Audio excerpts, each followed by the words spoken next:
রাশেদ আর রাজু দুইজনে দুইটা স্মার্টফোন কিনেছে। একজন কিনেছে ইএমআই পদ্ধতিতে, আরেকজন কিনেছে ইনস্টলমেন্ট বা কিস্তিতে। কিন্তু তারা জানে না যে ইএমআই এবং ইনস্টলমেন্ট দুইটা ভিন্ন জিনিস। তাই নাকি? আপনিও কি এমনটা ভাবছেন? চলুন তাহলে বিষয়টা খোলাসা করি। ইএমআই হচ্ছে একটা ব্যাংক ভিত্তিক ইনস্টলমেন্ট সিস্টেম। এটাকে বলে ইকুয়েটেড মান্থলি ইনস্টলমেন্ট। আপনার যদি একটা ক্রেডিট কার্ড অথবা ডেবিট কার্ড থাকে, সেটা দিয়ে আপনি একটা পণ্য কিনতে পারবেন এবং পণ্যের দাম আপনি আলাদা আলাদাভাবে পেমেন্ট করতে পারবেন। অনেক ক্ষেত্রে দেখা যায় যে কার্ড যার রয়েছে তিনি 0% ইন্টারেস্টে পণ্য কিনতে পারেন।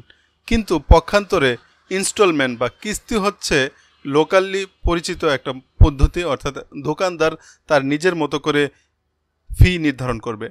হয়তোবা সেক্ষেত্রে 0% ইন্টারেস্ট পাওয়ার কোনো সুযোগ নেই। সেক্ষেত্রে দোকানদার তার নিজের মতো করে দাম নির্ধারণ করে, নিজের মতো করে কিস্তি নির্ধারণ করে। অর্থাৎ এক্ষেত্রে যে ইনস্টলমেন্টে প্রোডাক্ট কিনেছে তার বেশি টাকা পরিশোধ করতে হতে পারে, আর যে ইএমআইতে কিনেছে সে হয়তোবা নগদ দামেই কিনতে পারে। এখন আসলে বিষয়টা খোলাসা হয়ে গেল যে ইএমআই এবং ইনস্টলমেন্ট এক জিনিস নয়।